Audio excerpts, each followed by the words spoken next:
Karl was nearly too excited to sleep that night, and he was at breakfast first thing in the morning, just after the sun came up, deciding that it must be somewhat acceptable to leave his room.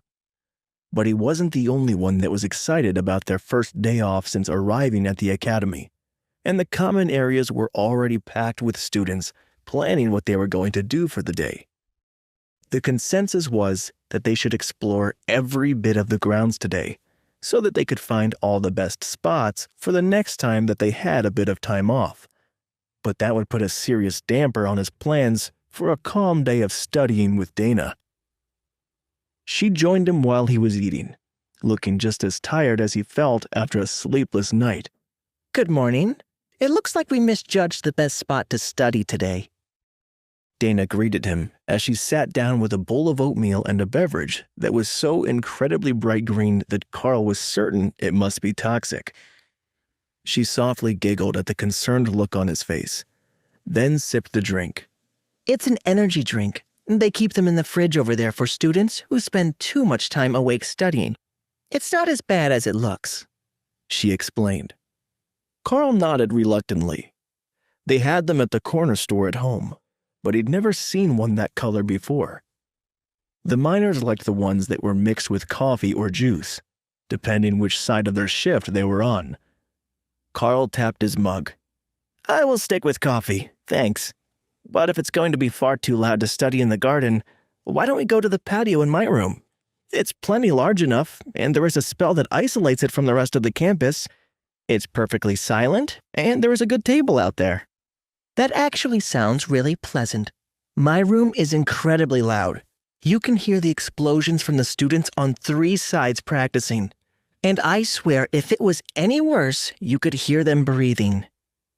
Neither of them noticed the many envious glances they were getting as they left the cafeteria, or the flurry of conversation surrounding whether they had known each other before they arrived at the academy, or if they had met for the first time on the way in. With all the studying that they needed to do during the first few weeks here, gossip was all that the students had time for to distract themselves. The students were taken straight from school to the academy, so they had none of their old belongings with them except what they had at class. Some of the students from the larger towns had brought packed school backpacks full of memories, and they had to cram it all into the academy-issued backpack when they left the train. But Karl hadn't actually owned anything worth keeping. The only real restriction that the elites advised in advance was to not bring clothing, as the chosen students would be required to be in uniform at the academy, and outfits would be provided for special events. There was a single picture up on the wall, and the upgraded furniture in the room when Karl moved in, so at least his room wasn't as bare as some of them were, but it was the patio greenhouse that he was hoping would impress Dana the most. She stopped off quickly to get her books from her room and followed Karl into his suite, staring in surprise at the dark colors and padded leather bed frame. Well, this is, unique. I take it that there is room to study on the patio? She asked. Plenty. After you. Karl replied with a smile and pulled the curtains open.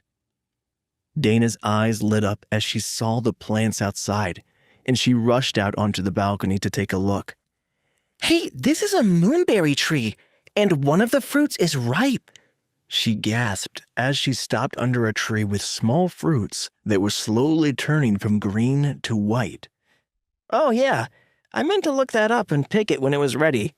Do you know that fruit? Karl asked.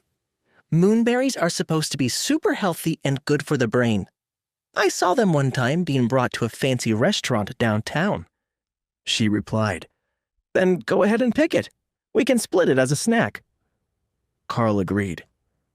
She reverently pulled the fruit down and followed Karl down the path through the trees and bushes to the gazebo with the table. These gazebos are really popular here, aren't they? It's the same style as the maze, she noted. The chairs are comfortable, though, so I can see why they picked it. The greenhouse, as they call the garden out here, has been passed down between residents of the balcony suites. I didn't bring any of this. I just water it and pick up the leaves for drying. since most of the magical plant leaves are good for something. Dana looked out over the school grounds and smiled. It really is absolutely silent here. I can see the students walking under us, but I don't hear a thing. This is a fantastic study spot. Karl smiled and opened his tactics textbook, the next in the stack of lessons that Sergeant Rita had left for him to do in his out-of-class time. This one would have been useful to have read before yesterday, which made him wonder if he was actually slacking too much on his studies. She hadn't set any sort of due date for anything, and she wasn't giving him tests, so he hadn't thought about it. But perhaps she was, and the training lessons were the tests. Karl felt like a bit of an idiot for not having at least read the titles of all the books he was given. If he had known what they were, he could have read the ones that seemed most likely to be needed for the next day in advance. Wait, that's not the end. You've just had a free taste. Now get the full story on the Pocket FM app, link in description. Check out our next video and playlist, and don't forget to like, share, and subscribe.